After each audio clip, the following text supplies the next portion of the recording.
Zamisli snimati Q&A u 2021. Dobrodošli u verovatno posljednji klip pitanja i odgovora na ovome kanalu, s obzirom da i nakon 6 godina snimanja većina pitanja bude: kako se zoveš, odakle si, koliko imaš godina, zašto si krenuo snimati za YouTube, koji ti je cilj na YouTube?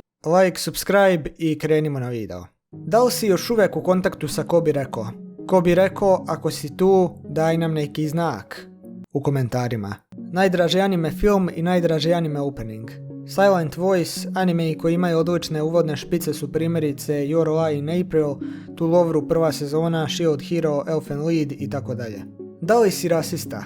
Ne, ali ne podržavam one Black Lives Matter. Rasizam je veoma škakljiva tema, vjerovatno jedna od rijetkih koje su škakljivije od religije, ali čini se kako je društvo dovelo do toga da belcima nije dozvoljeno pričati o tome, pošto će automatski biti prozvani rasistima. Pošto, jel te, mi smo svi kolonisti, robovlasnici, fetišisti. Igraš li stolni tenis i da li ćeš napraviti neki video u vezi sa tim? Ne igram, ali to je pored pravog tenisa vjerovatno jedini sport koji bi igrao. Da li namjeravaš ikad više snimiti jednu epizodu čitanja hate komentara? Naravno. Koliko imaš kućnih ljubimaca? Pa nemam ni jednog koji živi u kući, ali od ovih što su u dvorištu.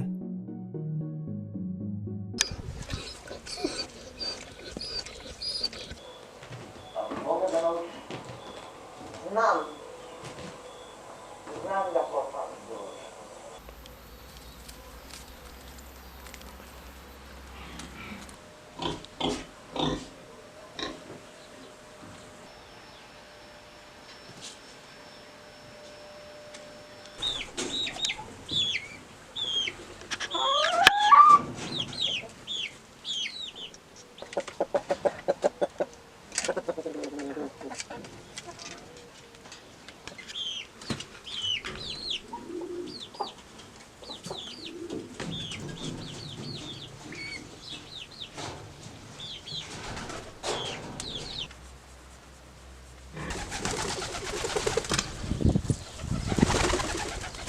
Piješ li energetska pića ako piješ koje ti je omiljeno?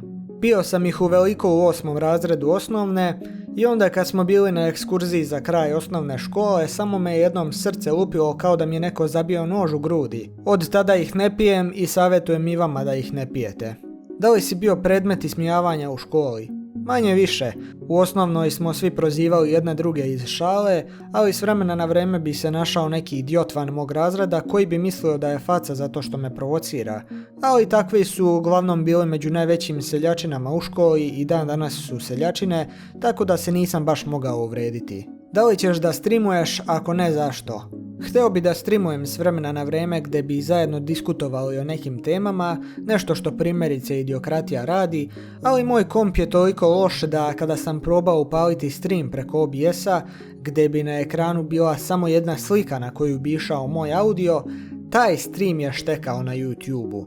Sad imam bolji internet pa mi samo treba bolji kompjuter, ali zarada je slaba tako da ćete se načekati. Zašto imaš takvo mišljenje o animeima da osuđuješ po art stylu, ili recimo glavni lik Overlorda je kostur pa zato nećeš da probaš, samo mislim da ćeš tako propustiti dosta dobrih animea.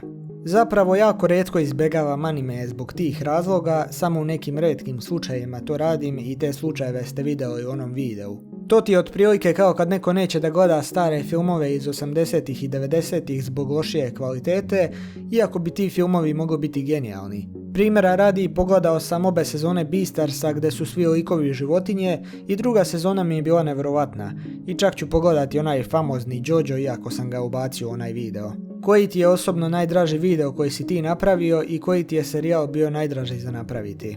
Nisam siguran za video, pošto ja sam jako rijetko zadovoljan sa time kako mi klipovi ispadnu. Iako se vi ne žalite previše, ne sviđa mi se kvalitet audija na mojim klipovima i vjerojatno bi napravio puno bolji edit da imam bolji komp i opremu. Što se omiljenog serijala tiče, to su definitivno nerešene misterije, iako su najteže za napraviti. Koji su ti najbolji karakteri u svim animeima? Pa prema mom My Anime List nalogu to su ovi likovi. Omiljeni Attack on Titan karakter: Levi ili Levi i Sasha. Šta misliš o Death Note animeu? 9,5 od 10 nije najpopularniji bez razloga. Šta misliš zašto te YouTube algoritam ne voli i koji je po tebi bolji YouTuber, Idiokratija ili ozbiljne teme? Ne znam zašto me ne vole, mislim da YouTube postaje sve više kao televizija i da će sve gluplje stvari završavati u recomendedu kako bi se ljudima odvukla pažnja sa malo bitnijih stvari. Mislim da je Idiokratija bolji pošto se bavi ozbiljnim temama od ozbiljnih tema. Ironično, zar ne? Da li imaš curu i da li misliš da te vara? Iskoristit ću foru koju sam iskoristio prošle godine. Jel ti ja izgledam kao neko ko ima curu? Možeš li mi reći zašto toliko mrziš reality emisije i drama youtubere? Zato što reality emisije loše utiču na odrasle. Roditelji gledaju kako se neke nepismene i neškolovane budale prepiru po cijele dane, vrište jedni na druge i psuju si sve živo i mrtvo. Roditelji kod nas i onako već previše zapostavljaju decu pošto ili moraju da rade da prežive ili su jednostavno loši roditelji koji bi radije vrijeme provodili u kafani i kladionici nego sa svojom decom. I onda pored svega toga još dodaš i reality emisije. Moje lično mišljenje je kako barem 80% bračnih parova globalno uopšte nisu kompetentni da imaju decu, pošto to je ogromna odgovornost za ceo život i ako samo jednu malu stvar zezneš, posljedice će biti katastrofalne. Mada ruku na srce mi smo još i dobri u usporedbi sa Amerikancima. A što se drama tubera tiče, sad sam rekao kako i zašto roditelji zapostavljaju decu, pa zbog toga youtuberi tehnički odgajaju decu umjesto roditelja. A kad youtuberi glume budale, i deca koja ih gledaju će vjerojatno postati budale. Da li si ateista? Ne verujem u bilo kakvog boga kojeg današnje religije opisuju.